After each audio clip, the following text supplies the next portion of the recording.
ọmọ ètò mi ni mo jẹ́ o torí dábì mi èèmọ̀ sẹ́wọ̀n mi ẹ̀kúndayọ̀ ètò mi èèmọ̀ sọ́túnṣì tí mo fi tọwọ́tọwọ́ dárúkọ bàbá ẹ̀ àlélúyà láti ọ̀run wá pẹ̀lú orí ayọ̀ òun bàbá mo kọ́ra dá wà ẹ̀kọ́ mi ẹ̀kọ́ tó kọ́ lórí wa rẹ̀ ẹ̀kọ́ tó fún wa.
Ọlọ́run ẹ lágbára ẹ tóbi jù ẹ jọ táyé pé yín lọ.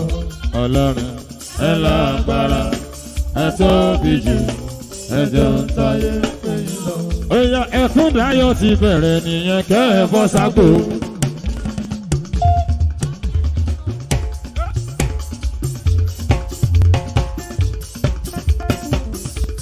Ẹkúndayọ̀ ti bẹ̀rẹ̀ nìyẹn bá ṣe máa ń ṣe. Àwa tún ti dé o kẹbẹ̀rẹ̀ tẹ́wọ̀n gbàjọ. Eré àsìkò fáwọn tó jẹ́ tiwa. Ìlú àtórin àsìkò fáwọn tó nígbà. Àwa dé o kẹbẹ̀rẹ̀ tẹ́wọ̀n gbàjọ.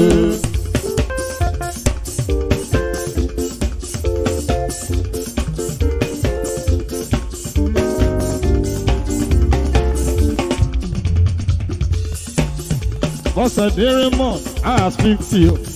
Ẹ̀mí tó ṣe 50 á ṣe plenty o. Àwa dé o ẹ bẹ̀rẹ̀ tẹ́wọ́ gbàjọ Ẹkúndayọ̀. Eré àsìkò fáwọn tó nígbà. Ìlú àtórin àsìkò fáwọn tó jẹ́ tiwa. Àwa dé o ẹ bẹ̀rẹ̀ tẹ́wọ́ gbàjọ.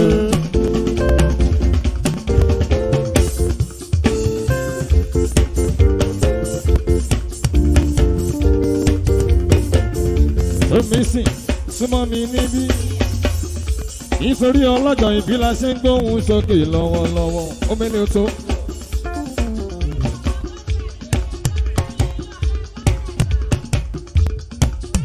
Gbémi sókè lórí mọ́nítọ̀. Bọ́sẹ̀ déré mọ́ A50 wá sọ̀pọ̀lọpọ̀ ọdún láyé lọ́lá ilé di mẹ́rin ọba. Ó yá kájọ yíyan olúwa. Kájọ yíyan olúwa.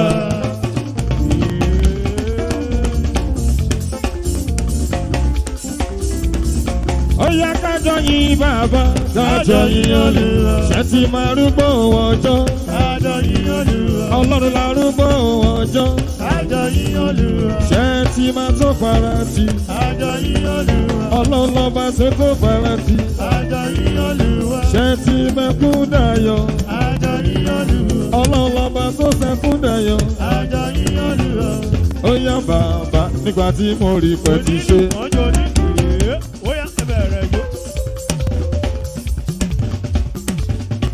Bàbá nígbà tí mo rí ibẹ̀ ti ṣe. Bàbá nígbà tí mo rí ibẹ̀ ti ṣe. Mo wá sọ pé ọ̀pẹ ló yẹ. Bàbá àgbàlagbà. Bàbá nígbà tí mo rí ibẹ̀ ti ṣe. Bàbá nígbà tí mo rí ibẹ̀ ti ṣe. Bàbá nígbà tí mo rí ibẹ̀ ti ṣe. Mo wá sọ pé ọ̀pẹ ló yẹ. Agbọ́sẹ̀déré mọ̀ èrò ọ̀tá bíi kó ti dìgbàgbé. Ṣùgbọ́n Ọlọ́run ni ò fà yẹ sílẹ̀ o. Ìmọ̀ ọ̀tá lórí rẹ̀ ti já sọ́fọ́. Mo wá sọ pé ọ̀pẹ ló yẹ. Bàbá àgbàlagbà. Bàbá nígbà tí mo rí ibẹ̀ ṣe tó. Bàbá nígbà tí mo rí ibẹ̀ ṣe tó. Bàbá nígbà tí mo rí ibẹ̀ ṣe tó. Mo wá sọ pé ọ̀pẹ ló yẹ. Abọ́sẹ̀déré mọ̀ A50. Àjọ ọ̀pọ̀lọpọ̀ ọdún láyé. Aya Joseph. Mama David, Mama Emmanuel, Mama Isaac, ló wá jẹ́ kí n sọ wípé Olúwa ẹ tóbi o, ẹ tóbi. Olúwa ẹ tóbi o, ẹ tóbi. Kò sẹ́ni tá lè fi ṣàkàwé rẹ̀ o, ẹ tóbi. Kò sẹ́ni tá lè fi ṣàfiwé rẹ̀ o. Ẹ tóbi Olúwa. Ẹ tóbi nínú ayé Bọ́sẹ̀. Olúwa ẹ tóbi o. Ẹ tóbi. Olúwa ẹ tóbi o. Ẹ tóbi kò sí o. Kò sẹ́ni tá lè fi ṣàkàwé rẹ̀ o. Ẹ tóbi, kò sẹ́ni tá lè fi ṣàfiwé rẹ̀ o. Ẹ tóbi, Olúwa. Ó yá kábíyèsí rẹ̀ Olúwa. Ọba tó fi mọ̀lẹ̀ ṣàṣọ́bọ̀ra. Kábíyèsí rẹ̀ Olúwa. Ṣé ń gómìnà ọba tó fi mọ̀lẹ̀ ṣàṣọ́bọ̀ra bí tọ́ pẹ̀lú dáadáa.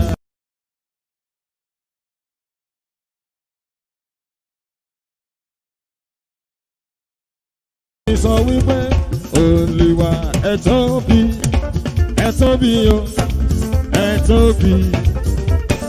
Olúwa ẹ tóbi o, ẹ tóbi. Kò sẹ́ni tá lè fi ṣàkàwé rẹ̀ o, ẹ tóbi. Kò sẹ́ni tá lè fi ṣàfiwé rẹ̀ o, ẹ tóbi Olúwa. Ẹ tóbi nínú ayé Bọ́sẹ̀. Olúwa ẹ tóbi o, ẹ tóbi. Olúwa ẹ tóbi o, ẹ tóbi kò sí o. Kò sẹ́ni tá lè fi ṣàkàwé rẹ̀ o. Ẹ tóbi, kò sẹ́ni tá lè fi ṣàfiwé rẹ̀ o. Ẹ tóbi Olúwa. Ó yá kábíyèsí rẹ̀ Olúwa. Ọba tó fi mọ̀lẹ̀ ṣàṣọ́bọ̀ra. Kábíyèsí rẹ̀ Olúwa. Ṣé ń gómìnà ọba tó fi mọ̀lẹ̀ ṣàṣọ́bọ̀ra bí tọ́ pẹ̀lú dáadáa. Kábíyèsí rẹ̀ Olúwa. Ọba tó fi mọ̀lẹ̀ ṣàṣọ́bọ̀ra. kábíyèsí rẹ̀ olúwa ọba tó fi mọ́lẹ̀ ṣaṣọ bora. Bọ́sẹ̀ rẹ̀ mo ní kábíyèsí rẹ̀ ọlọ́run ọba tó dá ẹ̀sìn dòní. Mo ní kábíyèsí rẹ̀ olúwa ọba tó fi mọ́lẹ̀ ṣaṣọ bora. Kábíyèsí o. Kábíyèsí rẹ̀ olúwa ọba tó fi mọ́lẹ̀ ṣaṣọ bora. Kábíyèsí rẹ̀ olúwa ọba tó fi mọ́lẹ̀ ṣaṣọ bora. Ó fi mọ́lẹ̀ ṣaṣọ bora. Ó fi mọ́lẹ̀ ṣaṣọ bora. Ó fi mọ́lẹ̀ ṣaṣọ bora. Ó fi mọ́lẹ̀ ṣaṣọ bora. Bọ́sẹ̀ ijó ọpẹ́ rẹ̀ dáná. Ijó ọpẹ́ mi rè é. Wá ojo jí fún lórí.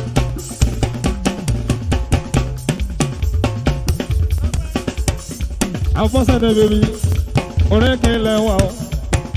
At 50. Ó dàbí 25. Àyà Joseph. Ijó ọpẹ́ rẹ̀ dasẹ̀. Ijó ọpẹ́ mi rè é. Ó yẹ kó jójú bẹ́ẹ̀ lọ. Ó yẹ kó kó mọ́lẹ̀. Sórí iná ló ṣe ń ṣàkọ. Sórí bàbá mi o. Sórí iná ló ṣe ń ṣàkọ. Abọ́sẹ̀dé. Sórí iná sórí iná ló ṣe ń ṣàkọ. Sórí iná ló ṣe ń ṣàkọ. Bàbá wà lẹ́yìn yẹn. Sórí iná ló ṣe ń ṣàkọ. Ó wà lẹ́yìn yẹn. Sórí iná ló ṣe ń ṣàkọ. Bàbá wà lẹ́yìn mi. Sórí iná ló ṣe ń ṣàkọ. Omele lókè lókè. Sórí iná ló ṣe ń ṣàkọ. Ó wà lẹ́yìn mi. Sórí iná ló ṣe ń ṣàkọ. Ó wà lẹ́yìn mi. Sórí iná ló ṣe fò. Mo ní bàbá wà lẹ́yìn yẹn. Sórí iná ló ṣe ń ṣàkọ. Ó wà lẹ́yìn yẹn. Sórí iná ló ṣe fò. Àpàṣẹdé ibi tó sì yẹn dé o. Ẹ̀ṣọ́. Ó mọ̀ pé o lè débẹ̀ o. Kò ní bàbá lógo. Àpàṣẹdé ibi tó sì yẹn dé. Ó mọ̀ pé o lè débẹ̀ o. Kò ní bàbá lógo. Ó yá oṣù yẹn láàánú. Èmi àpolongo rẹ̀ fara yín bọ̀. Ọba tó ṣe yẹn láàánú. Àpolongo rẹ̀ fara yín. Ó ṣe yẹn láàánú. Ọlọ́run àpolongo rẹ̀.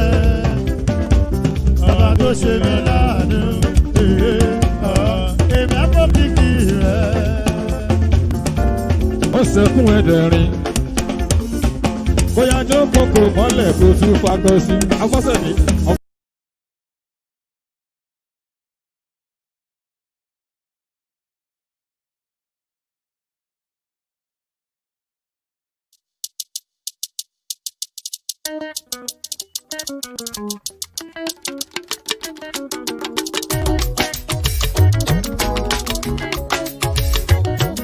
Holy Michael. Sọ̀kalẹ̀ ẹ wá yà sí mímọ́. Holy Gabriel. Ẹ sọ̀kalẹ̀ ẹ wá yà sí mímọ́. Holy Raphael. Ẹ sọ̀kalẹ̀ ẹ wá yà sí mímọ́. Holy Uriel. Sọ̀kalẹ̀ ẹ wá yà sí mímọ́. Bàbá wa Jésù, Jésù, Jésù, Jésù, wá yà sí mímọ́, yà sí mímọ́, yà sí mímọ́, wá yà sí mímọ́. Bàbá ti gbénú ọ̀run ṣògo. Mímọ́ mímọ́ tó fi mímọ́ borí ohun gbogbo. Ẹ sọ̀kalẹ̀ ogún Ọlọ́run o. Ọba tí ń jẹ́ mímọ́ mímọ́ ṣàfùláyà. Gbogbo àdáwọ́lé wa pátápátá. Kó máa yọrí sí rere ni o. Lọ́lá rẹ̀ Elédùmarè ọba. Ibi iṣẹ́ mi. Ẹ sọ̀kalẹ̀ kẹ́ wá yà sí mímọ́.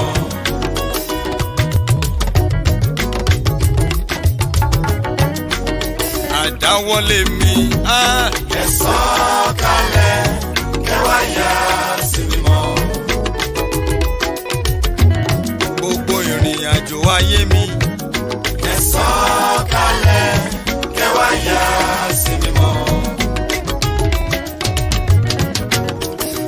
tí mò ń wà.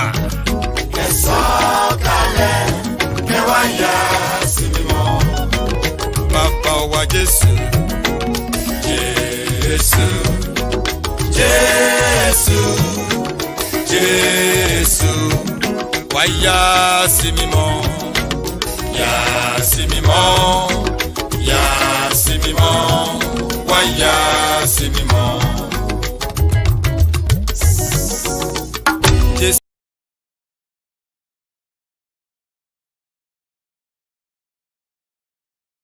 Lolùbásọ ọkàn mi, ọ̀rẹ́ tí kò lè kọ̀ mí sílẹ̀.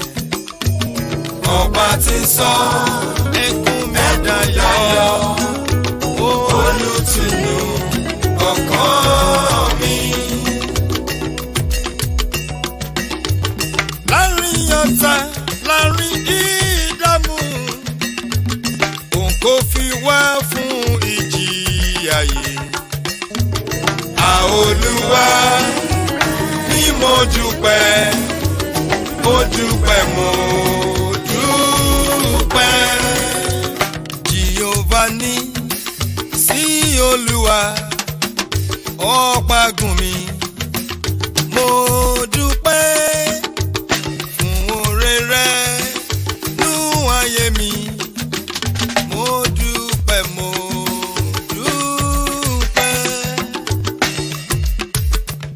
ọba tó fọwọ́ agbára dì mí mú,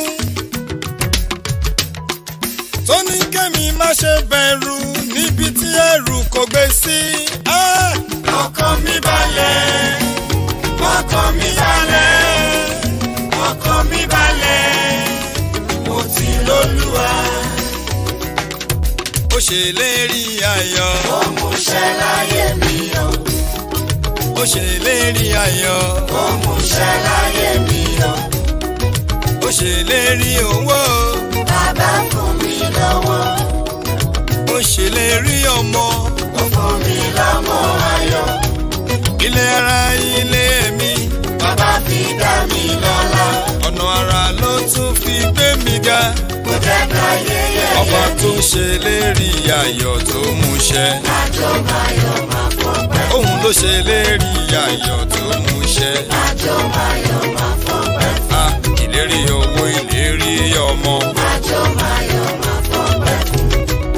Oore gbogbo tí mo fẹ́. Àjọ máyọ̀ máa fọpẹ́. Ó tó mi lọ́wọ́, ó tó mi lẹ́nu. Àjọ máyọ̀ máa fọpẹ́. Kò jẹ́ ń bọ́jọ́ lọ́jọ́ lọ. Àjọ máyọ̀ máa fọpẹ́. Ó dá mi sí tìlétìlé. Àjọ máyọ̀ máa fọpẹ́. Ó ń pọ́n mi lé tẹ́bí tara. Àjọ máyọ̀ máa fọpẹ́. Ọba tó ṣèlérí ayọ̀ tó múṣẹ o. Àjọ máyọ̀ máa fọpẹ́. Òun ló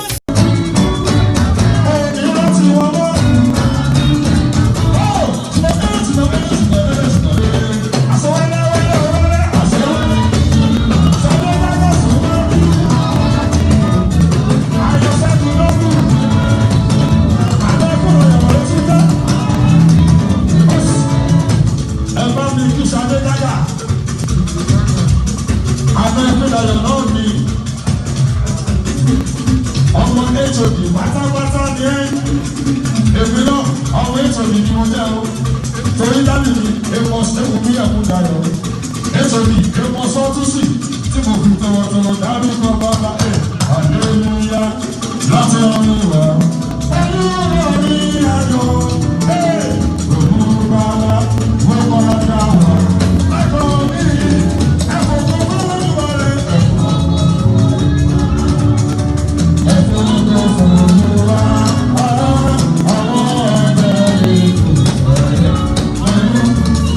Nítorí ìsàlẹ̀ ó yá, ẹ̀rọ tó ń dàgbà fún dọ̀gbọ̀.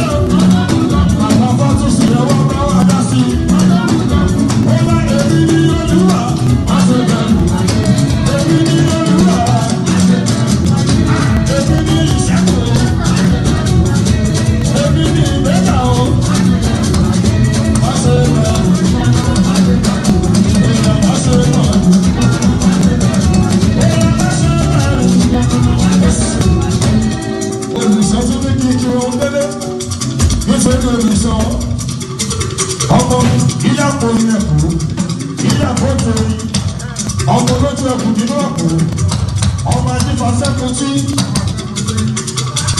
ẹ̀fọ́ mo ní sẹ́kù díẹ̀díẹ̀ nítorí olùsọ ìmọ̀dé ẹ̀fọ́ sí àrùn ẹ̀kú tí wá lórí kì àbíbítà tí wá ìmọ̀dé ẹ̀fọ́ sí àrùn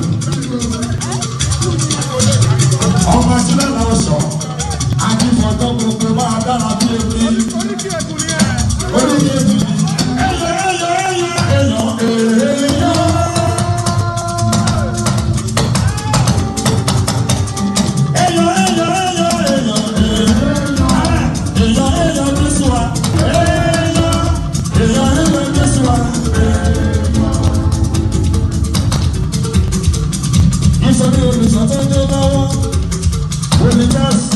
Ọlọ́run ló pè tó bá jẹ́ mílíọ̀n àti ìsìnkú ẹni tó lọ́rùn pè ẹni tó lọ́rùn yàn ẹni tó ṣe lóko ẹ̀jẹ̀ tó jẹjẹ lọ àti fi tún ẹsẹ̀ lẹ̀ ẹ̀jẹ̀ tó ṣe ní káàkiri àti fi tún ẹsẹ̀ lẹ̀ ẹ̀jẹ̀ tó jẹjẹ lọ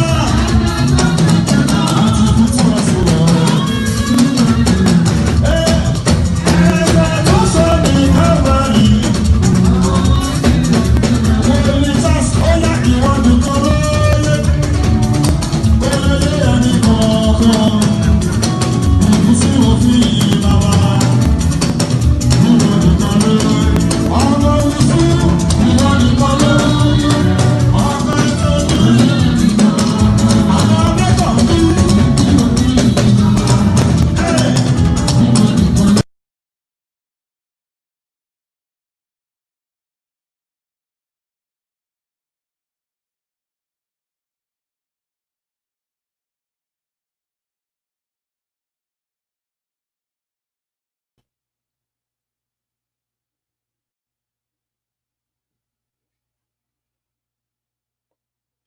Hallelujah. It is Hallelujah. a beautiful day, and we are happy and grateful to God for the gift of life. Thank you for joining us again on Celestial Television Network on another edition of Hanging Out. Today's going to be fun because we had to travel all the way to the United Kingdom to bring in our guest. And I'm sure we cannot wait to meet who the guest is. Okay, before we go further, call friends and family and let us join this broadcast, this program right now on Facebook at Celestial Television Network, on YouTube, Celestial Television Network. And of course, do not forget to subscribe to our YouTube channel and follow us on Instagram, like our page on Facebook as well. So whenever we drop new videos or we come live, you can get notifications straight. I'll go on a quick break and I'll come back right in with Israel EKUNDAYO, Mr. Manna. Stay with us. Don't go nowhere. Ọlọ́run ẹ lágbára ẹ tóbi jù ẹ jọ ń táyé pé yín lọ. Ọlọ́run ẹ lágbára ẹ tóbi jù ẹ jọ ń táyé pé yín lọ. Ó yá Ẹkúndayọ̀ ti bẹ̀rẹ̀ nìyẹn kẹ́ ẹ bọ́ sápò.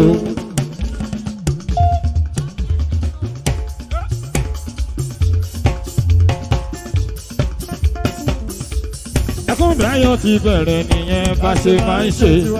Àwa tún ti dé o kẹbẹ̀rẹ̀ tẹ́wọ̀ gbàjọ. Eré àsìkò fáwọn tó jẹ́ tiwa. Ìlú àtórin àsìkò fáwọn tó nígbà. Àwa dé o kẹbẹ̀rẹ̀ tẹ́wọ̀ gbàjọ.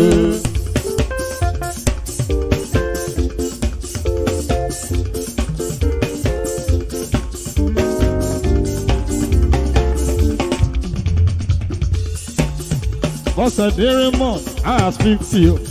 Ẹ̀mí tó ṣe 50, a ṣe plenty o. Àwa dé o, ẹ bẹ̀rẹ̀ tẹ́wọ́ gbàjọ Ẹkúndayọ̀. Eré àsìkò fáwọn tó nígbà. Ìlú àtórin àsìkò fáwọn tó jẹ́ tiwa. Àwa dé o, ẹ bẹ̀rẹ̀ tẹ́wọ́ gbàjọ.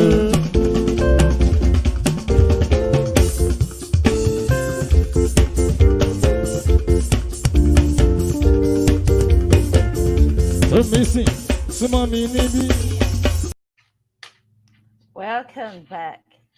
And as usual, today I'm still going to be your host. And my name is Deborah Uni. With me, I have Mr. Manna, Israel EKUNDAYO in the house. Mr. Manna, show your face. Oh, good to have you here, sir. Thanks for having me. Thank you. Thank you. You're welcome. Hmm. Where do we start from? A lot of people wants to know you, and I think you'll be in the best position to do the self-introduction. So let's go, Mr. Manna. Can my viewers meet you, please? Okay. I'm Israel Olayinka EKUNDAYO. I reside in the UK. Um, I'm married with kids. So glory be to God. Um, everybody, people call me Mr. Manna. So maybe I should just leave it there for now. For real? No, we are not going to stop right there. We still have a lot that we want to know about you. So since you want to decide to dodge some of my question, I'm going to Oh, put them straight to you. okay. So are you ready? Well, to the glory of God, I'm ready. Hmm. Where is Mr. Manna from? I'm from Badagry, Lagos Hmm. State. I'm a native of Badagry, Lagos State. Okay. So we do you know we have some Egun viewers? We have a lot of friends that are Egun, and you don't even know if I'm Egun as well. Okay. Okay, I want you to greet our viewers in Egun real quick. I'm just going to try. I will try my best because Okay, go ahead. maybe I'll defeat burger. This is evening, so I'll say me kúrò lérò, me Okay. kúrò lérò. So I think I'm Is right. that all? That's all you're gonna say to them? So me kúrò lérò, that's I will say good evening in Badagry.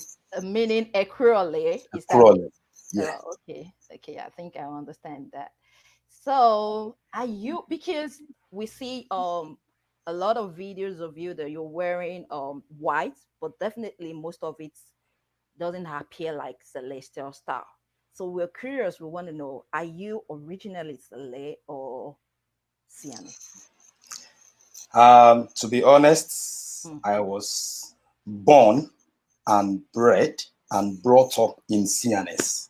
okay. So my dad, my late dad, may he rest in peace, was a prophet, and my mom, a prophetess, a Mm, choir mistress as well. So I'm a CNS boy. I'm still a boy, so CNS boy. But I have a very good relationship with Celestia, especially in the UK. mhm. So I'm part of Celestia, but I'm from CNS. Okay. Okay, now I think I get that part now. So for the benefit of those of you that have the doubt, maybe it's LA or CNS, I think we're clear on that fact that is CNS member. So Mr. Manna, if you don't mind, we want to know because a lot of people have different stories to tell when it comes to asking them how did the music journey start for you. Some will tell you it's from the womb. Some will tell you Oriofeni and all of that. What is your own story? How did you discover that you can sing, or somebody discovered you or something? To start with, I was born into a musical family. Okay. My mom was the choir mistress of our church then. She's still singing, but retired anyway. So and my late dad was the choir master as well. So I was born into music, and I've been singing since my childhood. So when my mom retired, my sister took over. Then when my sister traveled to the UK, I took over. In fact, every one of my family, everyone in my family, we either sing or play music or play any instrument. So it's just in the blood. It's in the blood. Oh, I see. So, what instrument do you play apart from the fact that you're a singer? I'm a percussionist. I'm a Hmm. percussionist. So anything to do with percussions, conga. Gong Yeah, yeah. gong, agbamole, because I know I, CNS love this agbamole kind of. Agbamole, that's how it's all started anyway. When it comes to Right. drumming, yeah. Mhm. So I'm a percussionist. Okay. So professionally, how long have you started this music journey? Did you start from Nigeria professionally, or it was in UK that you had it I started? started from Nigeria.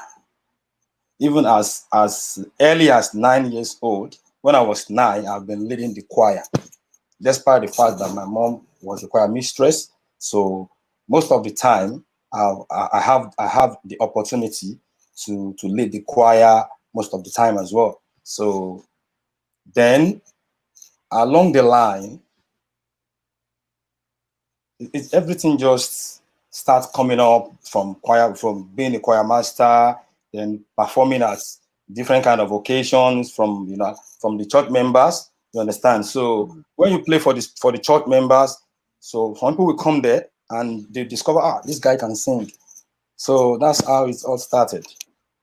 But I've been singing from Nigeria. Oh, okay, that's good. You know, we have quite a good number of artists in the UK.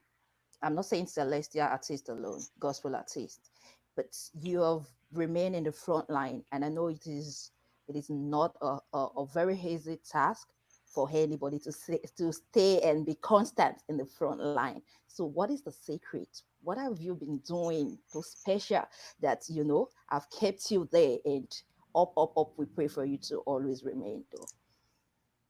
Um, it's God. You understand? It's hard work, but if there's no hand of God, people won't see you.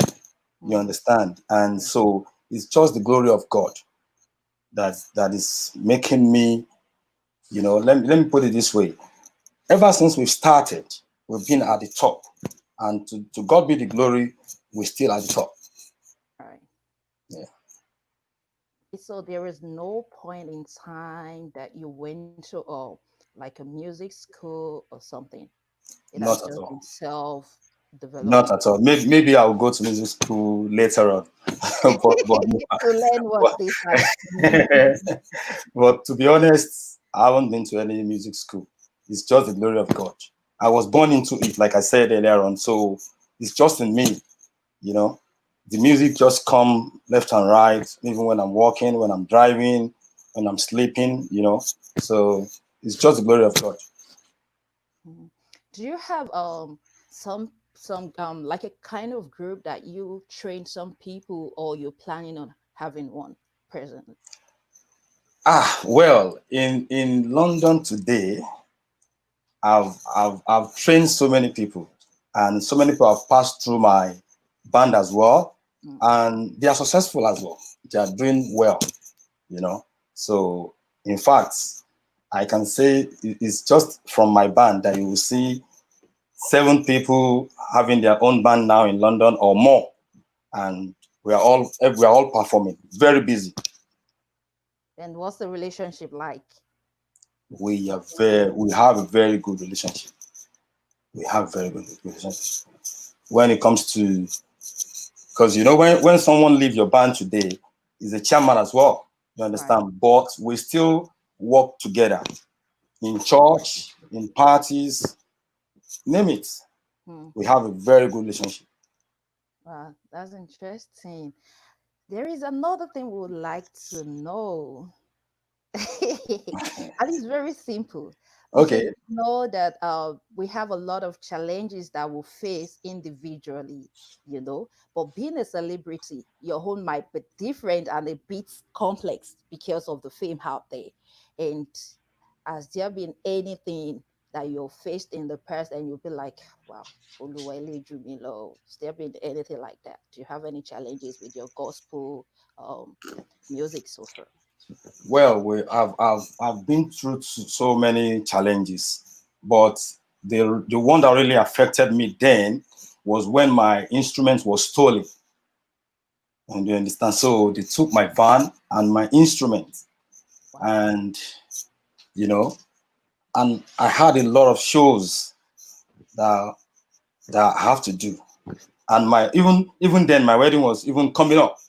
You understand? So you know how it feels. So I've started looking for instrument here and there, and sometimes I have to do 5 shows in 3 days. Wow. So you can imagine how difficult it was then for me to cope. But thank God we are here today. Mm. Here to the nǹkan téèyàn ti gbàgbé. So I'll Àti just Ọlọ́run pé kò jù bẹ́ẹ̀ lọ. yeah. And is there any exciting moment that you want to share with us as well? Well, every day is a happy day for me, but like especially this time we are still alive. You understand? Things are happening every day. You understand? So even when you wake up and you just open your social media and you see maybe so many of your fans, you know, bad news here and there. So I would just say, just because of today we are alive, that one alone is, you know, is something to be thankful of. Right. I agree with you on that. Okay, there is another one that I want to know. Okay. You see, there is something about today's music that I think is different from the times of Àwọn Hayoni movement. Do you remember those group? Yeah. Yeah, so their era and this era is definitely not the same. How do you see the evolution in today's music world? Do you agree that what they were doing then is far, far better or way better than what you guys are doing now? Or you feel you guys are doing way better than what they had then? Because, I know it's not easy to make comparison, but I want to believe that if we listen to music of then and now, is not on the same page at all. They had a lot of messages that they pass across. For instance, when you listen to songs like Ìgbàládé ara mi o, ọmọ Ọlọ́run ti wá sáyé, and you listen to another one that says, what's this one now? Ṣó lè gbé sólù f'Olúwa.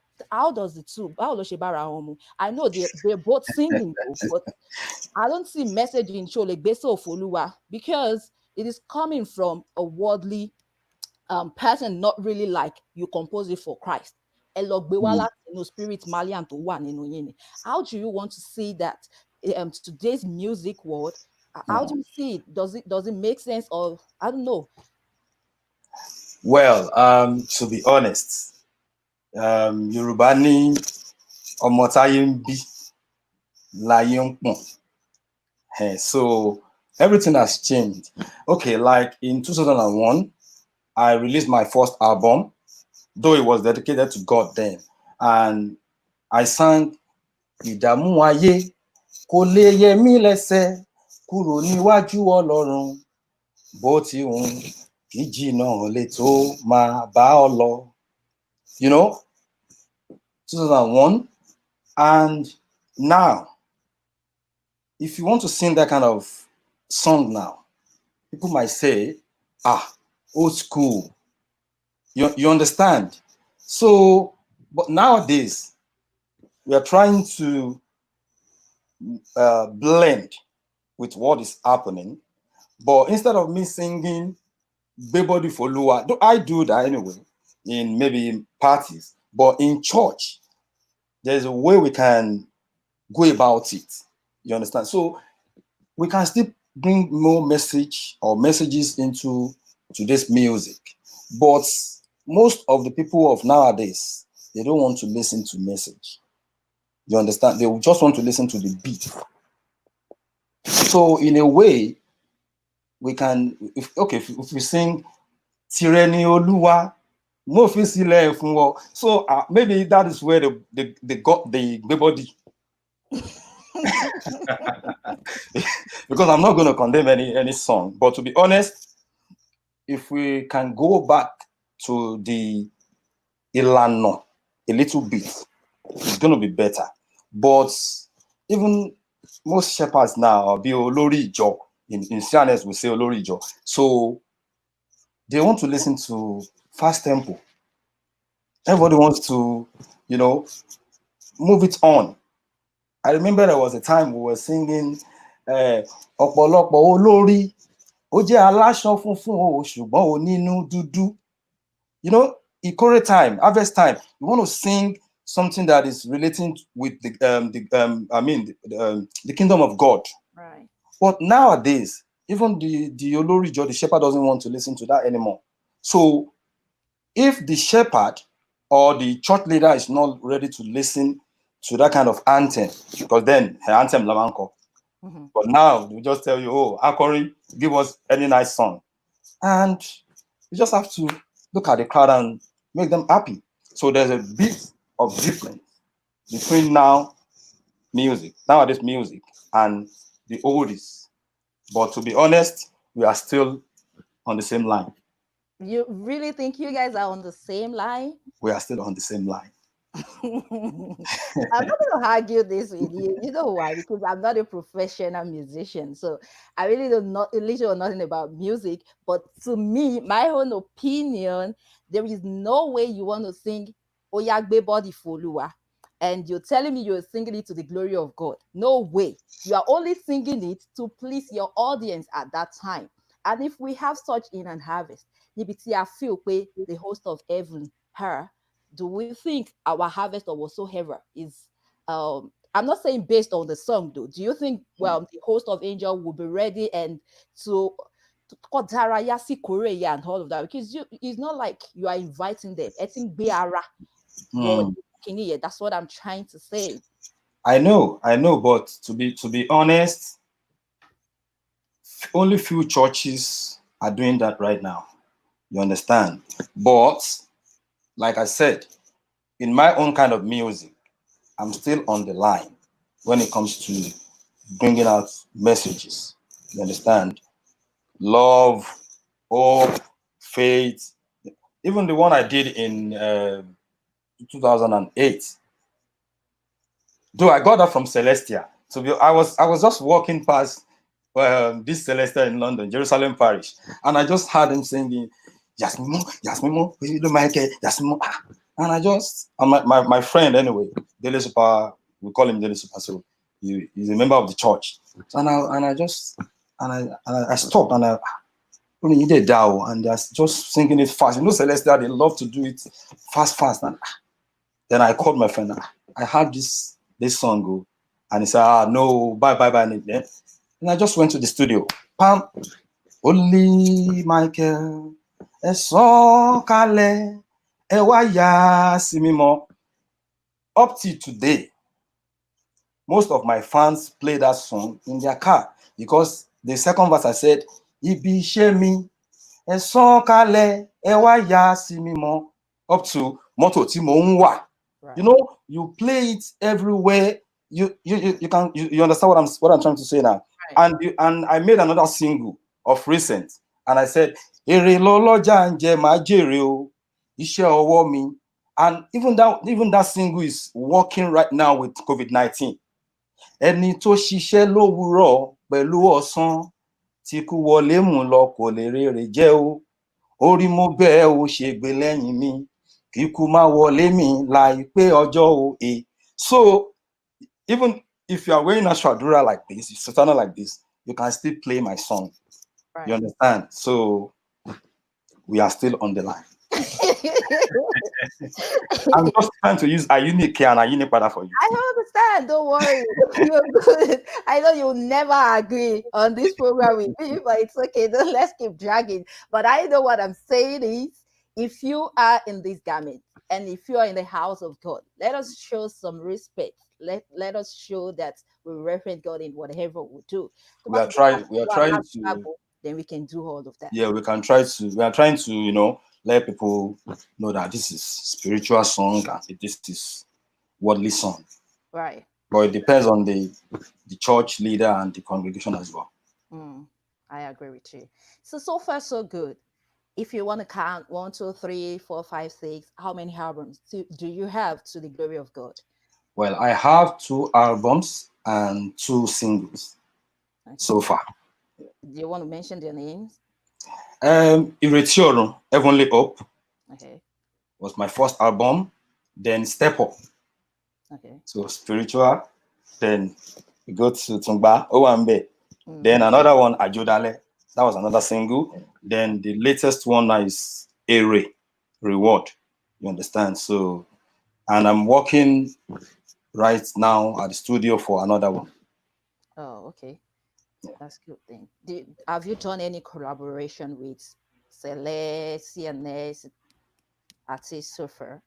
Not yet. Not yet. How do you feel when you attend Cele Harvest, knowing the fact that you're not Celestial? Like I've seen your video from 2017 at Amazing Grace, if I'm right. I saw another one, New Glory. That's 2018 also. How do you feel when you are in their midst? I saw one that you were saying, oh my gunimi, you were saying Baba boss want to and all of that. I see the excitement, but show denu gong gong, like are you like I'm among my people, no discrimination, no nothing? Firstly, no discrimination. You understand? Even when I was in Nigeria, most of my friends are Celestial. Getting to this country, I've got so many Celestia. In fact, Jide called. You understand? So I've got so many. My keyboardist, my producer, G Magic is a So I've got so many Celestial friends, even in my band, and most of my shows in London today, Celestia have been there for me. To be honest, if I start mentioning names now, to be honest, we won't finish today. So I'm a CNS person, but I've done so many shows for Celestia more than CNS. To be honest.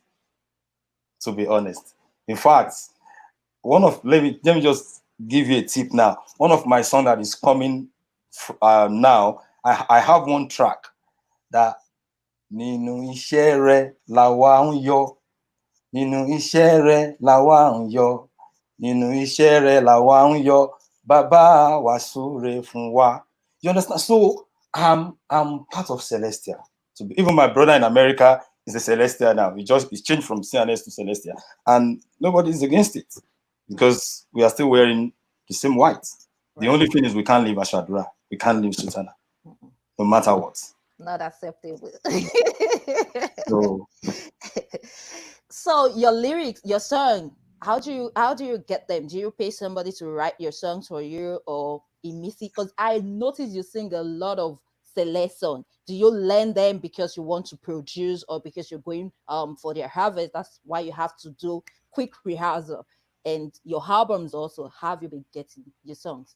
The thing is when I'm sitting down like this and something just happened, or I just look at something, or I just hear some information, I can sing from that. When I'm bathing, so it depends on the atmosphere. You understand? Even when I'm driving, I can just compose a short song, then I'll just put it together. And pertaining to Celestia, immediately I listen to any hymn or any song from Celestia is in my hard disk straight away. So I was born into music, so it shouldn't be any problem for me. I don't need to rehearse before going to Cele or so it's something that is in me already. Okay, that's nice. But I hope my people are having fun right now with Mr. Manna. And if you have any question for Mr. Manna at all that you feel I'm not asking him, just put it in the comment box. I promise to read it out to him and he's going to answer you. That is why he's here today. We're gonna go on a short break now and we'll be right back. Do not go nowhere. Stay with us. Thank you. Okay.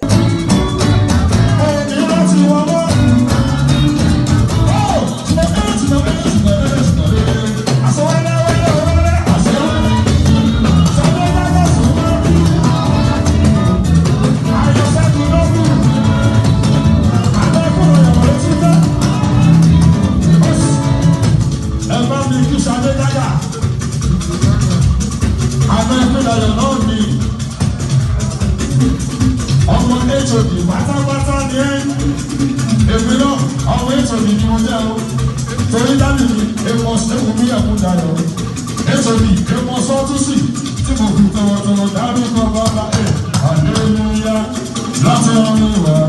Pẹ̀lú orí ayọ̀ olùbàlà mo padà wá. Ẹ̀kọ́ mi ẹ̀kọ́ tó bá wọlé ẹ̀kọ́ tó fún wa.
Ọlọ́run ẹ lágbára ẹ tóbi jù ẹ jọ ń táyé pé yín lọ. Ọlọ́run ẹ lágbára ẹ tóbi jù ẹ jọ ń táyé pé yín lọ. Oya Ẹ̀kúndayọ̀ ti bẹ̀rẹ̀ nìyẹn kẹ́ ẹ bọ́ ságbó.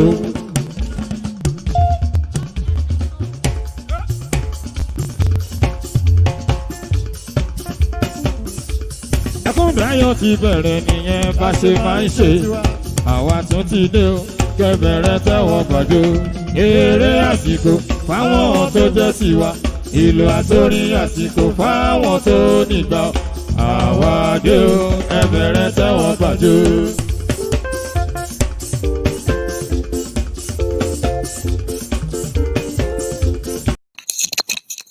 Welcome back. Mr. Manna is still here with us. And we're going to the other phase of the program, which I know you'll love so much, Mr. Manna, I promise. But before we go to that, Mr. Manna. Mr. Manna, are you there? Yes, so I'm here. Okay, so where do you see Mr. Manna in 5 years? Well, I see myself at the top. Spiritually, Amen. physically. Amen. I'll say that is where I see myself by the grace of God. Amen. So far, so good, Mr. Manna. What do you think fame has taken away from you? Or it has been the same, Mr. Manna, despite the fame and everything? Ah, well, I don't think fame has taken anything from me because I'm just me, and ah, that's a bit of tricky question. Fame has taken nothing away from me, to be honest, because I'm still on God's path. You understand? Despite the fact that I'm busy, I'm working in with different kind of people, especially Fridays, Saturdays. I'm always at a party, and even if I'm walking, before I can walk 2 3 minutes, I will see someone who will say hello to me. You understand? But I still believe in God, and I don't think anything can take away my God from me. You understand? So I'm always prayerful, and to be honest, I can't leave this line of God. Hmm, I agree with you. Please don't leave. Oh. Èṣù ò dẹ̀ ní kọ yín lẹ́sẹ̀ lórúkọ Jésù. Okay, Mr. Amen. Amen. Amen. Manna. Let me introduce you to this segment you're going. Hmm. I Okay. know because we are Saleh and you are CNS, you might not Terrible. be Yeah. able to answer some of our questions. So you know Okay. what we did? We went all the way to your phone and we brought out 10 questions for you. You're not gonna Wow. answer the old 10 questions, don't get scared. You're just gonna pick three out of the 10 questions, and I'm gonna read them out to you and you answer. Just in Okay. case any you have to compose a song for City here before we leave here. You know Okay. you have not really done any song since to here, but you're going Okay. to do one Okay. to miss any of my questions. Do you agree with me? Okay. I agree with you. Okay, so question 1 to 10. What question do you want me to read first? 1 to 10. 1. Question one. In September 9, 1925, what name was this day CNS called? September 9. 1925. What name was this day CNS called? Seraphu. Just Seraphu. Yeah. Seraph. Because June 1925, September. Seraphu Shokerubo. I'm trying to go into the history. Yeah, I'm with you. September 9. Yeah, Seraph. Seraph. Okay. Okay. Half leg bow. Me, I will Okay. help you. Okay. Help you. They said the Seraphim Society. Egbe. Okay. Seraph, yeah. So Yeah. nice. So Okay. what other question do you want me to read out? Okay. Number 3. Okay, what is the significance of the Holy Michael Day? Red. We always have this Holy Michael's anniversary, Mhm. and we wear red. And in Ionic movement, they wear white and red. And we always have this special service and with sword as well. Mhm. So that's what we do. So what's the significance of that day, Um, Victory, right? if I'm right. Yeah, Mhm. victory, Ishegun. So that's the main reason for the day. Okay. That was when Holy Michael, conquered the devil from heaven. Hmm. So that's I think I'm right. Yes, you are, but I'll help you add a little detail to that. To thank God for all the victories He grants them as Holy Michael fights the battle of the faithful.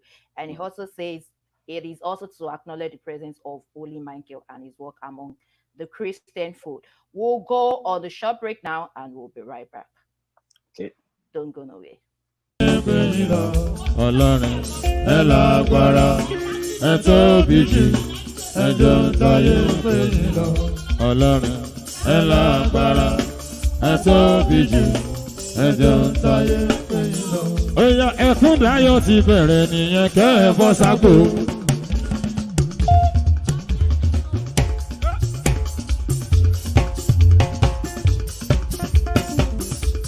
Ẹ̀kúndayọ̀ ti bẹ̀rẹ̀ nìyẹn bá ṣe máa ń ṣe. Àwa tún ti dé o kẹbẹ̀rẹ̀ tẹ́wọ̀ gbàjọ. Eré àsìkò fáwọn tó jẹ́ tiwa. Ìlú àtórí àsìkò fáwọn tó nígbà. Àwa dé o kẹbẹ̀rẹ̀ tẹ́wọ̀ gbàjọ.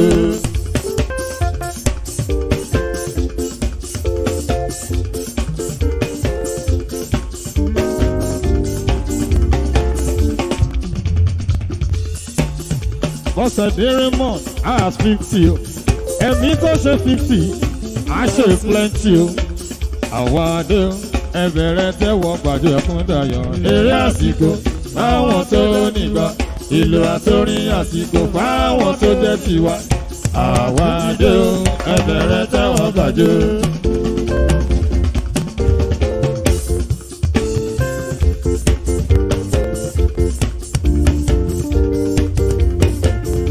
Omi sìn súnmọ́ mi níbí. Nítorí ọlọ́jọ́ ìbí la ṣe ń gbóhùn sókè lọ́wọ́lọ́wọ́. Omi ni ó tó.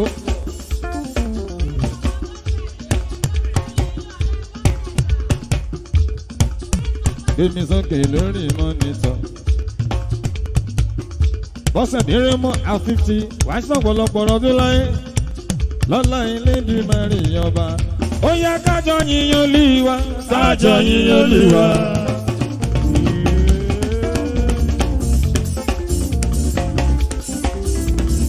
Ó yá kájọ yìn bàbá. Kájọ yìn Olúwa. Ṣé ti máa rúgbó ọjọ́. Kájọ yìn Olúwa. Ọlọ́run la rúgbó ọjọ́. Kájọ yìn Olúwa. Ṣé ti máa tó farati. Kájọ yìn Olúwa. Ọlọ́run lọ́ba tó farati. Kájọ yìn Olúwa. Ṣé ti mẹ́kúndayọ̀. Kájọ yìn Olúwa. Ọlọ́run lọ́ba tó sẹ́kúndayọ̀. Kájọ yìn Olúwa. Ó yá bàbá nígbà tí mo rí pẹ́ ti ṣe.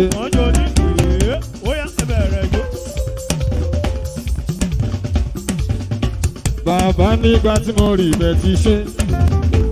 Bàbá nígbà tí mo rí ibẹ̀ ti ṣe. Mo wá sọ pé ọ̀pẹ ló yẹ. Bàbá àgbàlagbà. Bàbá nígbà tí mo rí ibẹ̀ ti ṣe. Bàbá nígbà tí mo rí ibẹ̀ ti ṣe. Bàbá nígbà tí mo rí ibẹ̀ ti ṣe. Mo wá sọ pé ọ̀pẹ ló yẹ. Bọ́sẹ̀ Dérèmọ̀ èrò ọ̀tá bíi kó ti dìgbàgbé. Ṣùgbọ́n Ọlọ́run ni ò fà iyẹ̀ sílẹ̀ o. Ìmọ̀ ọ̀tá lórí rẹ̀ sì já sọ́fọ́. Mo wá sọ pé ọ̀pẹ ló yẹ. Bàbá àgbàlagbà. Bàbá nígbà tí mo rí bẹ́ẹ̀ ṣe tó. Bàbá nígbà tí mo rí bẹ́ẹ̀ ṣe tó. Bàbá nígbà tí mo rí bẹ́ẹ̀ ṣe tó. Mo wá sọ pé ọ̀pẹ ló yẹ. Bọ́sẹ̀ Dérèmọ̀ at 50. Àti ọ̀pọ̀lọpọ̀ ọdún láyé. Aya Joseph. Mama David, Mama Emmanuel, Mama Isaac, ló wá jẹ́ kí n sọ wípé Olúwa ẹ tóbi o, ẹ tóbi. Olúwa ẹ tóbi o, ẹ tóbi. Kò sẹ́ni tá lè fi ṣàkàwé rẹ̀ o, ẹ tóbi. Kò sẹ́ni tá lè fi ṣàfiwé rẹ̀ o.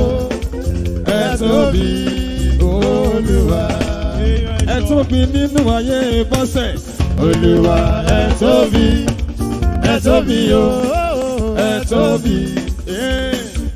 Olúwa ẹ tóbi o. Ẹ tóbi kò sí o. Kò sẹ́ni tá lè fi ṣàkàwé rẹ̀ o. Ẹ tóbi, kò sẹ́ni tá lè fi ṣàfiwé rẹ̀ o. Ẹ tóbi, Olúwa. Ó yá kábíyèsí. Mr. Manna, you can't escape this one. You still have one more to go. My people, you're welcome back to the show. And we're not leaving Mr. Manna. Lie, not in this manner. He still has to answer the last question. So, what question do you want me to read to you now? Agbára ẹ̀mí méje tọ́lọ́run. Number 7. Where did you join the league of these perfect numbers that you're picking? I don't understand though. Yeah, It was number 1, number 3, and now number and 7. 7 still. Okay, let's see what number 7 question is. Hold on 1 second for me. Okay. Number 7 says the first split in CNS happened between who and who, and in what year? I can't remember the year, but it was between Babawa, Samuel Solomalade Tonlashi, and our mother, Mamawa, Captain Abedo Emmanuel. Wow! I told you we're not going to answer that question. Trust me. I was actually waiting for you to get you on this one and one other one. Wow, you did answer it. Okay, so let me tell you what year it happened. It happened 1929, according to history. Thank you for helping me. Oh yes, thank me, but you can thank me later. Okay, no problem. That's what you should know now. So the first question, I helped you answer half of it. And this one also I just did. Making half plus half. 1. Okay, so you hold me a song for CTN right now. Celestial Television Network. Right. Okay. I will just give you a short line. Okay. Agbewa. Ogudogbewa. Ó bá sọ kalẹ̀ nísinsìnyí.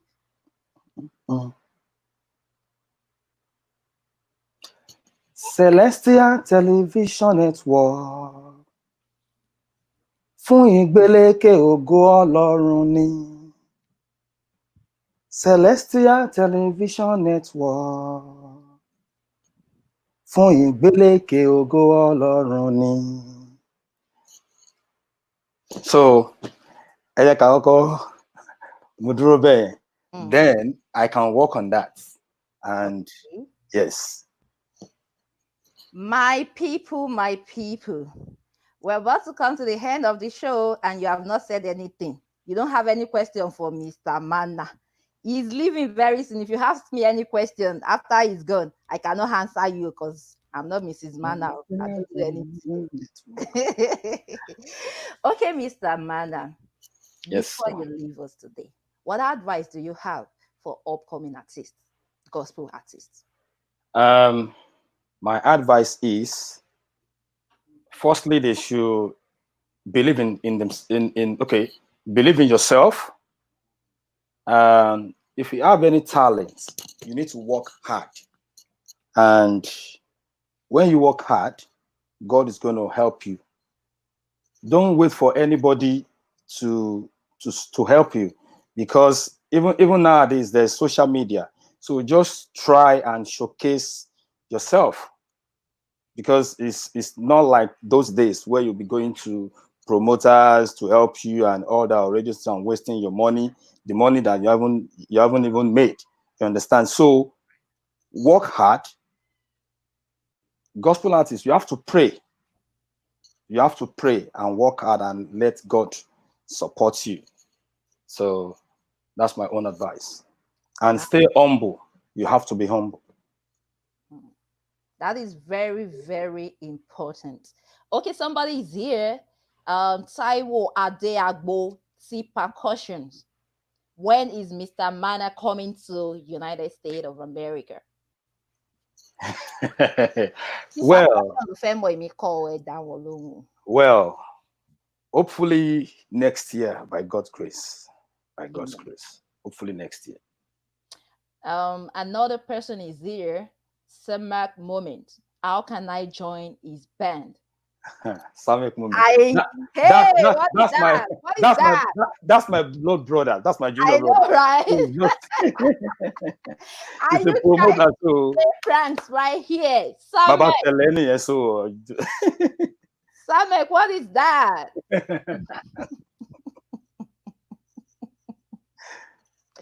Sherry Kotsi, brother in Sheyi, Mr. Manna. I'm supposed to make you sing another song as a penalty for that prank your brother just played right now. okay. You're going to Ẹ̀kúndáyọ̀ lorúkọ mi, bàbá ló sọ mí dà láyọ̀. Ẹ̀kúndáyọ̀ lorúkọ mi, bàbá ló sọ mí dà láyọ̀. Ó yá ẹ bá mi yọ̀, ẹ yọ̀, ẹ yọ̀, ẹ yọ̀ gbogbo ènìyàn, ẹ yọ̀, ẹ yọ̀, ẹ yọ̀, ẹ yọ̀ nínú Olúwa, ẹ yọ̀. How many pounds are you paying me for this dance? Go easy. Okay, I will say arẹwà níjó yẹ. Arewa, So Joe, yes. níjó yẹ. Ẹni tó mọ̀ jó ó ṣoríire. So Okay, well, no problem, though. But then we are not going anywhere yet because another person is here. Paula Alowo Shile. Awotiti RF1 Lele. UK people, thank you for coming on the program today. Mr. Manna, Italy 2021. What's happening? Italy 2021. in fact, I have to thank them today, tomorrow, and every day. Ẹ bá mi kí Alówó Ṣílè o. Okay, now. Yes, they took me to Italy. Oh, And by the grace of God, I'll be there next year as well. man. And they really took care of me. In fact, Gbogbo Alówó Ṣílè and Italo connection, I'm really grateful. You see, like I said, I have this good relationship with Celestia. In Right. fact, Celestia took me to France as well. Àwọn ọmọ Ọlọ́run ní Ṣọlá, you know, Lady Germany. So I can't stop thanking Celestia as a whole. You understand? So mo dúpẹ́. Though Kérúbù ni mí o, màmá sọ, but Celestia wọ́n ṣe bẹ̀bẹ̀, Elephant Castle,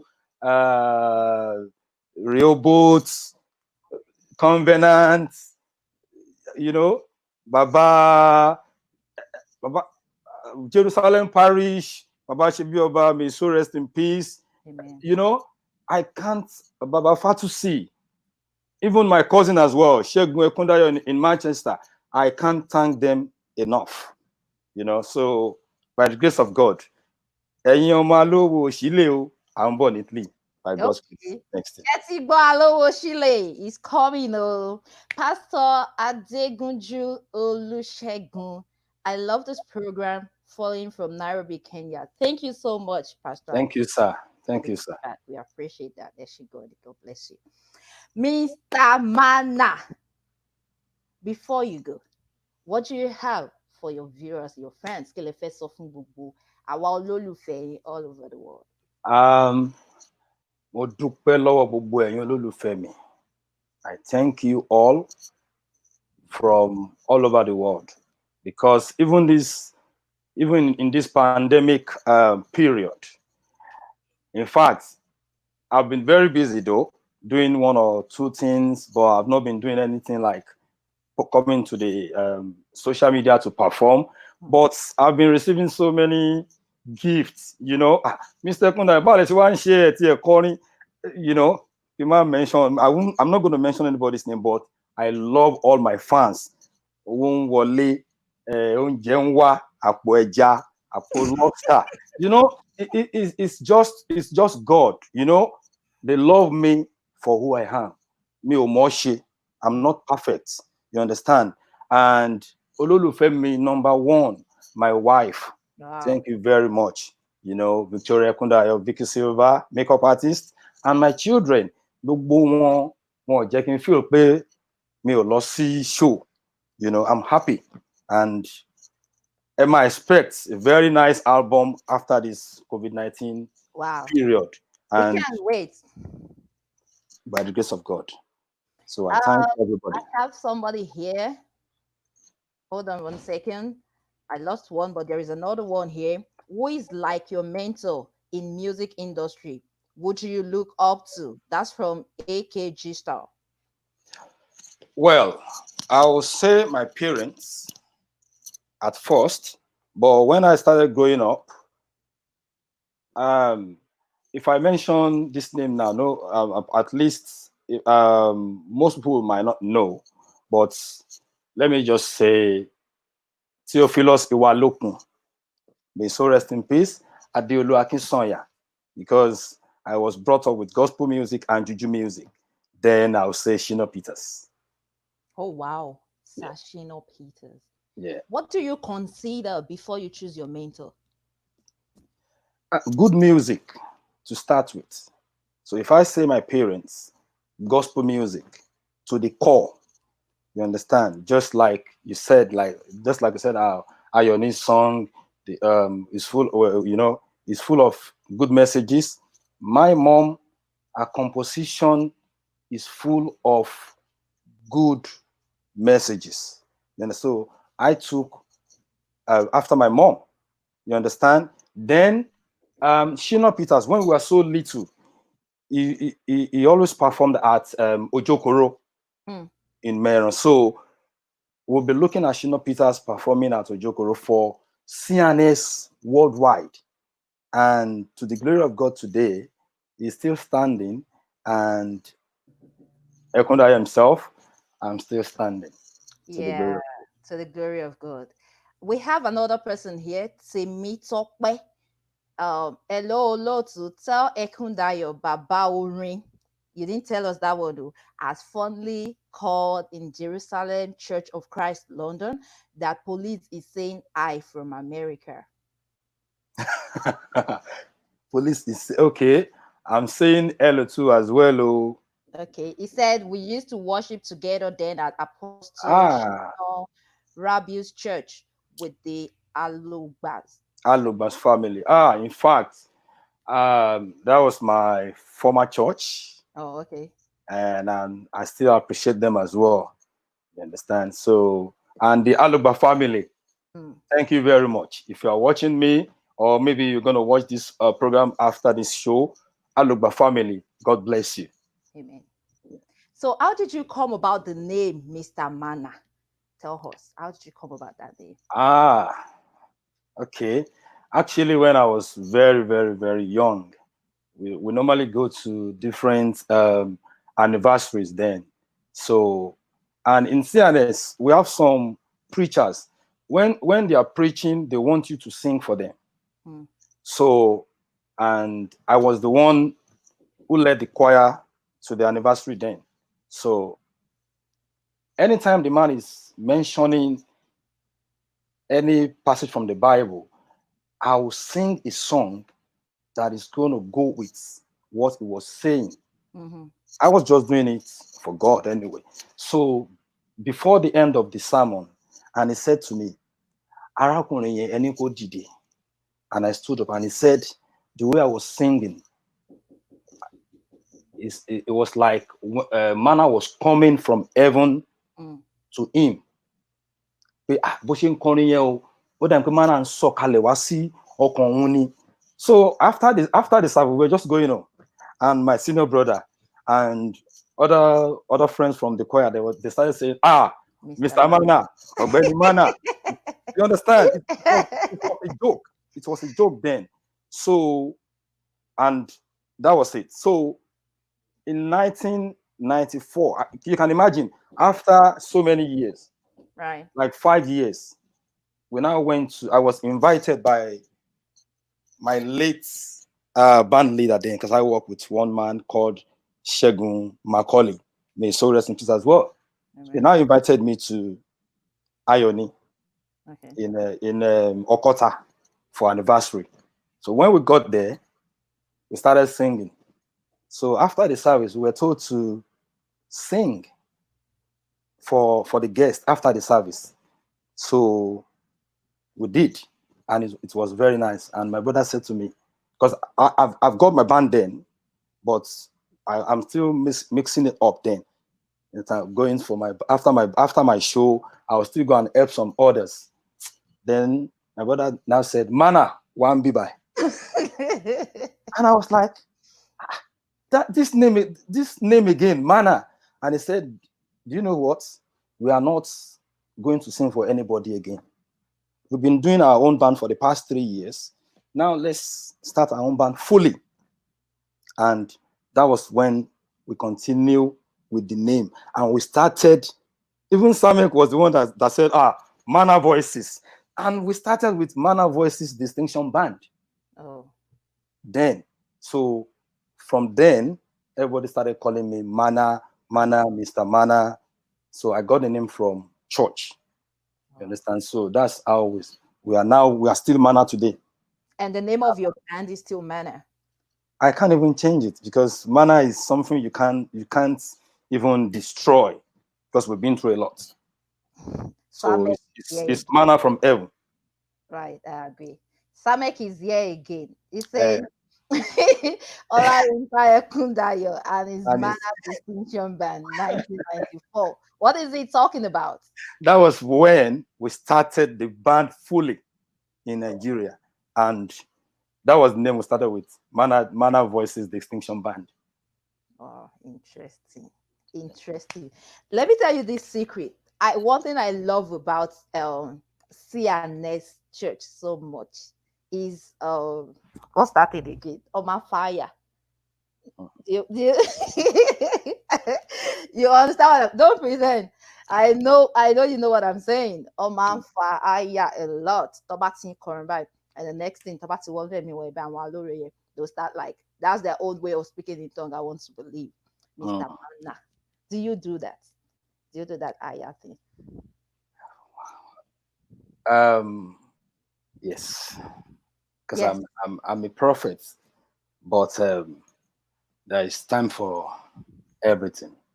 But so I don't understand. Like you can, it has to be a church program before you can do the higher thing, or what? Well, it has to be church time, but sometimes when you are praying, when it comes, then we have some songs anyway that we have meaning for it. So Adam Otu, my honorable boss that rescued me in London. Being out to God bless you. God bless you. We work together as well. So, and we are still in good terms. Come and warn this your brother, Samek, leave us alone. I was the first drummer.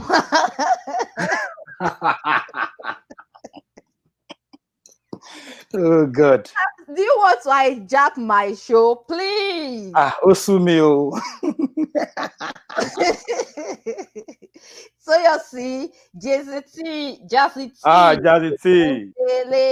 Samek the fake drummer.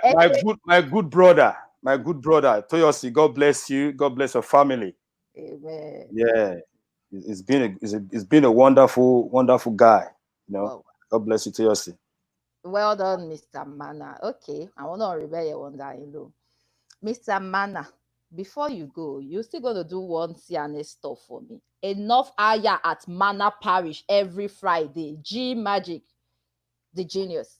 Emi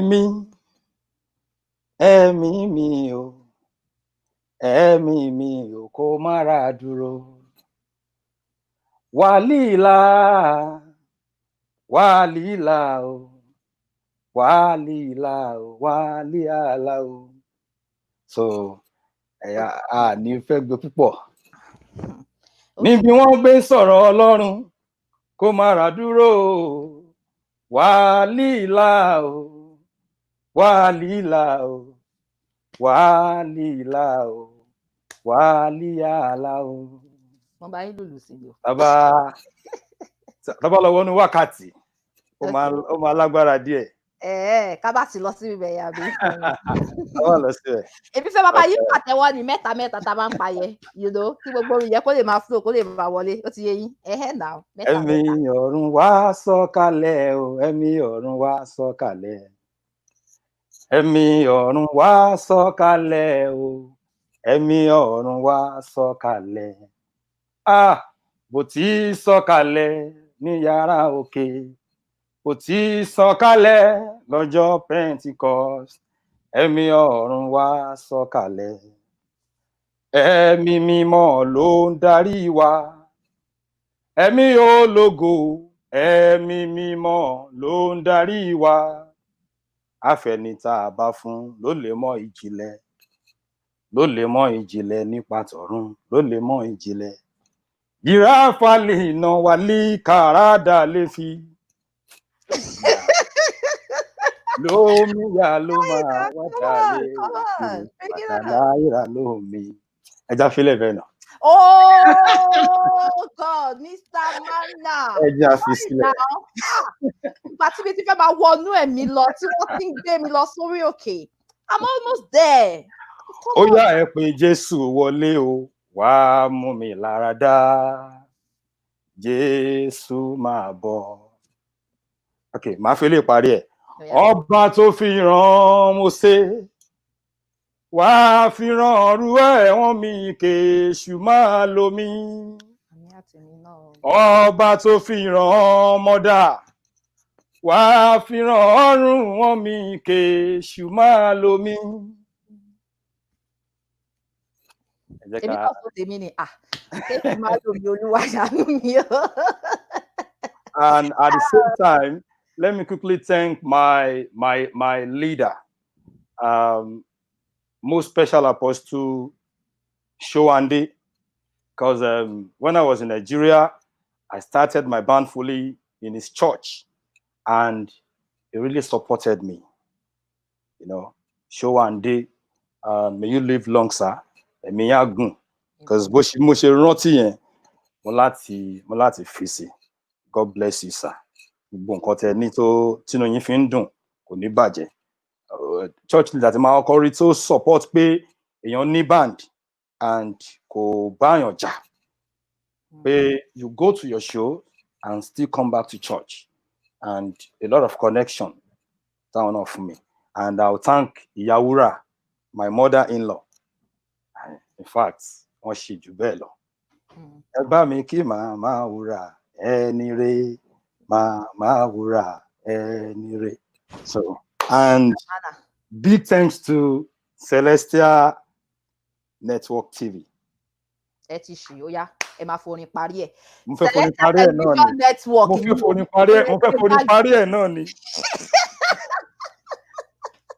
Keep watching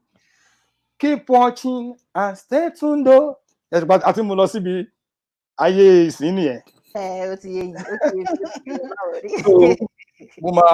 Mo sọ pé mo á ṣe nǹkan kan very soon. So fún irú program yìí, then by the grace of God you love it.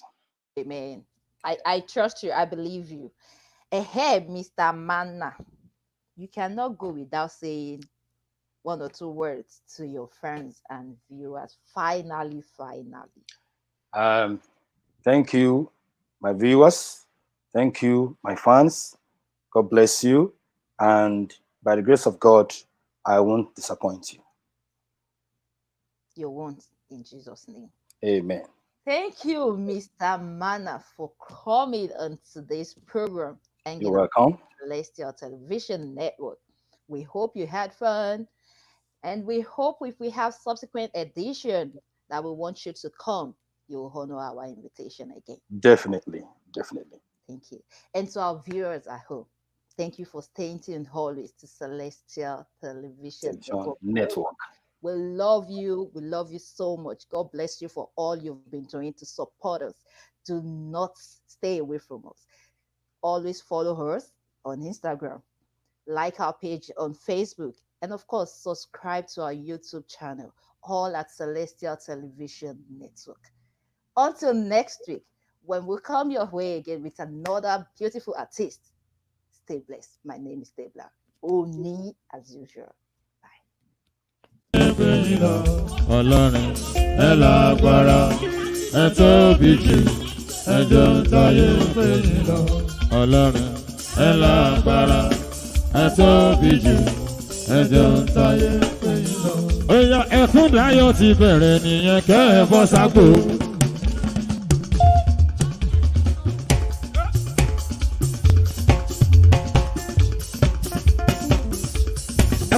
tún ti bẹ̀rẹ̀ nìyẹn bá ṣe máa ń ṣe àwa tún ti dé o kẹbẹ̀rẹ̀ tẹ́wọ́ gbàdo eré àsìkò fáwọn tó jẹ́ tiwa ìlú àtórin àsìkò fáwọn tó nígbà àwa dé o kẹbẹ̀rẹ̀ tẹ́wọ́ gbàdo.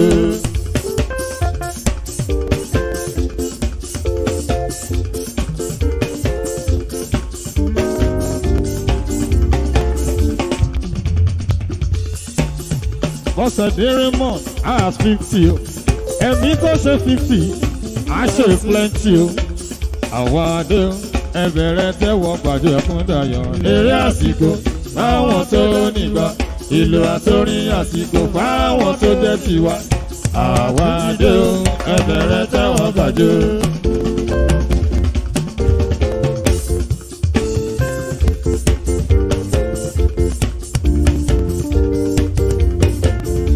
Omi sìn súnmọ́ mi níbí nítorí ọlọ́jọ́ ìbí la ṣe ń gbóhùn sókè lọ́wọ́lọ́wọ́ omele tó.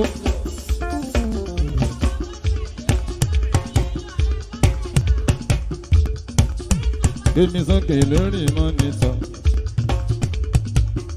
Bọ́sẹ̀dé Raymond at 50 wàá sọ̀pọ̀lọpọ̀ ọdún láyé lọ́lá ilé bí mẹ́rin ọba. Ó yẹ kájọ yíyan Olúwa kájọ yíyan Olúwa.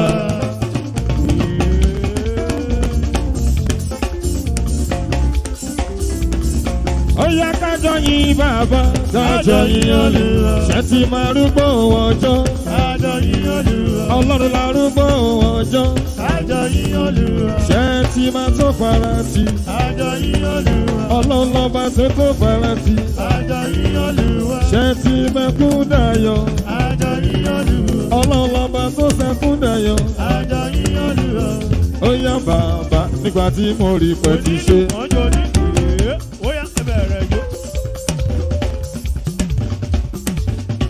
Bàbá nígbà tí mo rí ibẹ̀ ti ṣe. Bàbá nígbà tí mo rí ibẹ̀ ti ṣe.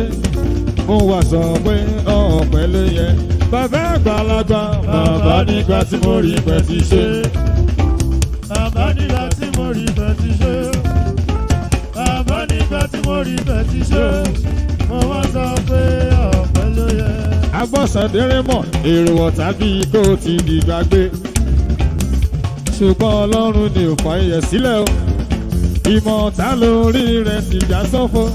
Mo wá sọ pé ọ̀pẹ ló yẹ. Bàbá àgbàlagbà. Bàbá nígbà tí mo rí ibẹ̀ ṣe tó. Bàbá nígbà tí mo rí ibẹ̀ ṣe tó. Bàbá nígbà tí mo rí ibẹ̀ ṣe tó. Mo wá sọ pé ọ̀pẹ ló yẹ. Bọ́sẹ̀dé Raymond at 50 àti ọ̀pọ̀lọpọ̀ ọdún láyé. Aya Joseph, Mama David, Mama Emmanuel, Mama Isaac ló wá jẹ́ kí n sọ wípé Olúwa ẹ tóbi o, ẹ tóbi. Olúwa ẹ tóbi o, ẹ tóbi. Kò sẹ́ni tá lè fi ṣàkàwé rẹ̀ o, ẹ tóbi. Kò sẹ́ni tá lè fi ṣàfiwé rẹ̀ o, ẹ tóbi Olúwa. Ẹ tóbi nínú ayé Bọ́sẹ̀. Olúwa ẹ tóbi o, ẹ tóbi. Olúwa ẹ tóbi o, ẹ tóbi. Kò sí o, kò sẹ́ni tá lè fi ṣàkàwé rẹ̀ o, ẹ tóbi. Kò sẹ́ni tá lè fi ṣàfiwé rẹ̀ o, ẹ tóbi Olúwa. Ó yá kábíyèsí rẹ̀ Olúwa. Ọba tó fi mọ̀lẹ̀ ṣàṣọ́bọ̀ra. Kábíyèsí rẹ̀ Olúwa. Ṣé ń gómìnà ọba tó fi mọ̀lẹ̀ ṣàṣọ́bọ̀ra bí tọ́ pẹ̀lú dáadáa. Sọ wípé Olúwa ẹ tóbi o, ẹ tóbi. Olúwa ẹ tóbi o, ẹ tóbi. Kò sẹ́ni tá lè fi ṣàkàwé rẹ̀ o, ẹ tóbi. Kò sẹ́ni tá lè fi ṣàfiwé rẹ̀ o, tóbi Olúwa. Ẹ tóbi nínú ayé Bọ́sẹ̀. Olúwa ẹ tóbi o, ẹ tóbi. Olúwa ẹ tóbi o, ẹ tóbi. Kò sí o, kò sẹ́ni tá lè fi ṣàkàwé rẹ̀ o. Ẹ tóbi, kò sẹ́ni tá lè fi ṣàfiwé rẹ̀ o. Ẹ tóbi, Olúwa. Ó yá kábíyèsí rẹ̀ Olúwa. Ọba tó fi mọ̀lẹ̀ ṣàṣọ́bọ̀ra. Kábíyèsí rẹ̀ Olúwa. Ṣẹ̀ń gómìnà ọba tó fi mọ̀lẹ̀ ṣàṣọ́bọ̀ra bí tọ́ pẹ̀lú dáadáa. Kábíyèsí rẹ̀ Olúwa. Ọba tó fi mọ̀lẹ̀ ṣàṣọ́bọ̀ra. Kábíyèsí rẹ̀ Olúwa. Ọba tó fi mọ̀lẹ̀ ṣàṣọ́bọ̀ra. Bọ́sẹ̀ rẹ̀ mo ní kábíyèsí rẹ̀ Ọlọ́run. Ọba tó dá ẹ̀sìn dòní. Mo ní kábíyèsí rẹ̀ Olúwa. Ọba tó fi mọ̀lẹ̀ ṣàṣọ́bọ̀ra. Kábíyèsí o. Kábíyèsí rẹ̀ Olúwa. Ọba tó fi mọ̀lẹ̀ ṣàṣọ́bọ̀ra. Kábíyèsí rẹ̀ Olúwa. Ọba tó fi mọ̀lẹ̀ ṣàṣọ́bọ̀ra. Ó fi mọ̀lẹ̀ ṣàṣọ́bọ̀ra. Ó fi mọ̀lẹ̀ ṣàṣọ́bọ̀ra. Ó fi mọ̀lẹ̀ ṣàṣọ́bọ̀ra. Ó fi mọ̀lẹ̀ ṣàṣọ́bọ̀ra. Bọ́sẹ̀ ijó ọpẹ́ rẹ̀ dáná. Ijó ọpẹ́ mi rè é.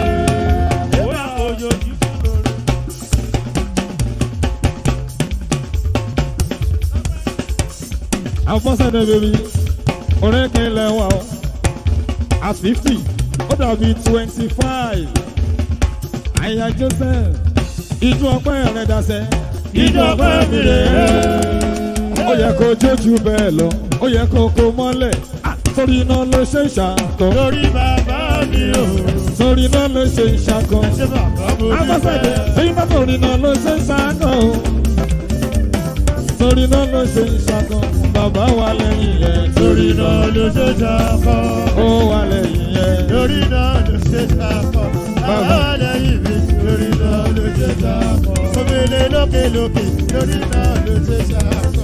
Ó wà lẹ́yìn mi. Torí náà ló ṣe ṣàkọ. Ó wà lẹ́yìn mi. Torí náà ló ṣe fò. Mo ní bàbá wà lẹ́yìn yẹn. Torí náà ló ṣe ṣàkọ. Ó wà lẹ́yìn yẹn. Torí náà ló ṣe fò. Àfọ́sẹ̀dẹ̀ ibi tó sì yẹn dé o. Ẹ̀ṣọ́. Ó mọ̀ pé o lè débẹ̀ o. Kò ní bàbá lógo.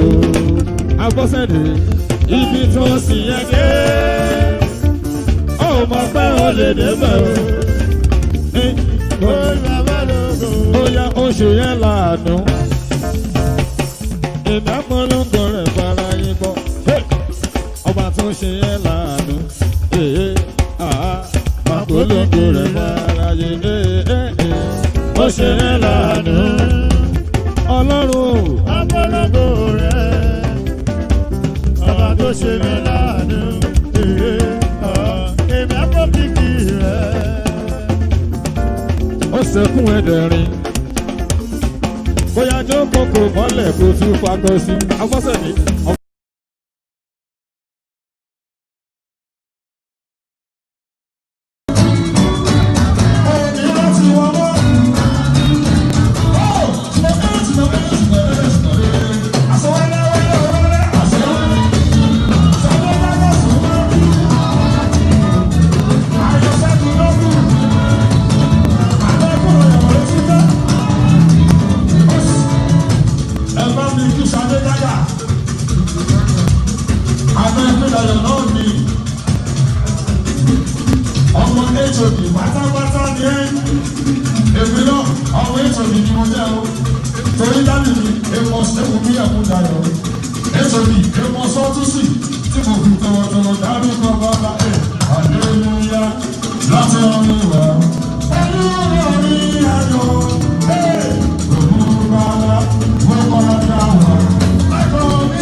olójú ẹkùn nínú ọ̀pọ̀ ọmọ ajífa sẹ́kùtì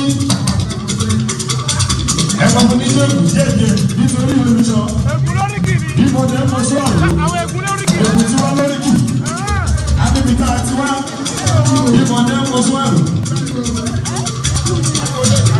ọmọ ajílẹ̀ làwọn sọ àjífọ̀tọ́ gbogbo máa dára bí ewé orí èdè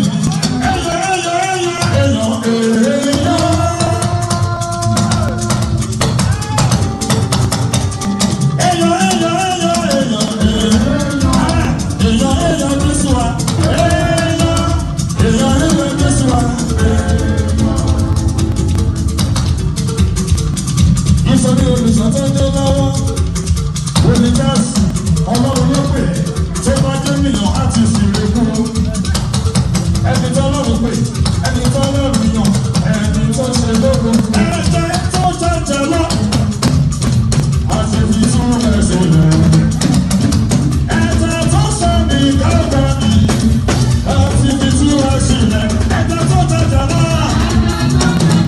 àti fi tún ẹsẹ̀ lẹ̀.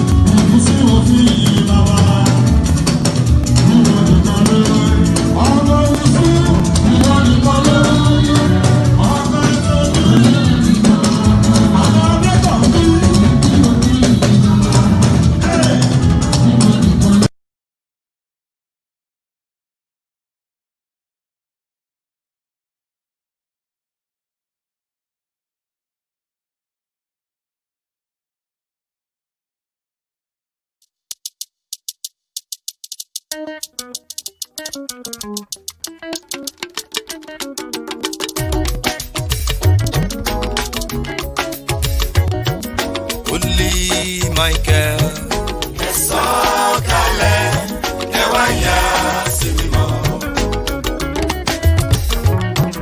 Holy Gabriel, ẹ sọ̀kalẹ̀, ẹ wá yà sí mímọ́.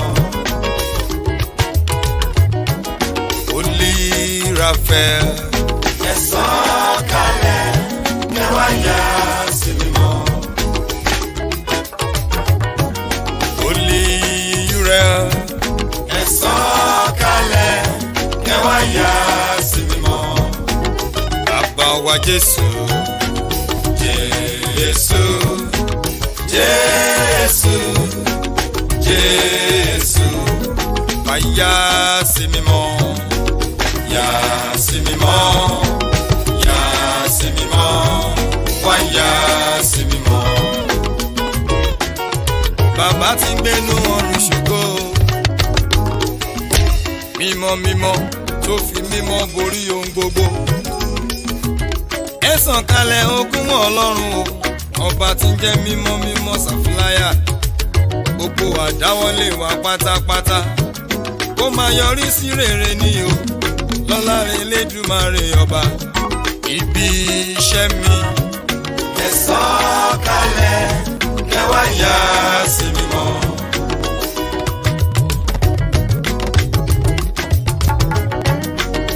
Àdáwọ́lé mi, ẹ sọ̀kalẹ̀, ẹ wá yà sí mímọ́. Gbogbo ìrìn àjò ayé mi, ẹ sọ̀kalẹ̀, ẹ wá yà sí mímọ́. Mọ́tò tí mò ń wà, ẹ sọ̀kalẹ̀, ẹ wá yà sí mímọ́. Bàbá wa Jésù, Jésù, Jésù, Jésù, wá yà sí mímọ́, yà sí mímọ́, yà sí mímọ́, wá yà sí mímọ́. Jésù lolùgbàsọ ọkàn mi, ọ̀rẹ́ tí kò lè kọ̀ mí sílẹ̀. Ọba tí sọ ẹkún mi dayọ̀, ó olùtùnú ọkàn mi. láàrin ọ̀tá láàrin ìdààmú òun kò fi wá fún ìjìyà yìí. Olúwa ni mo dúpẹ́ mo dúpẹ́ mo dúpẹ́. Jèhófà ní sí Olúwa ọ̀págun mi.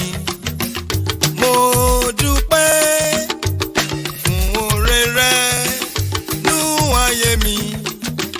Mo dúpẹ́ mo dúpẹ́.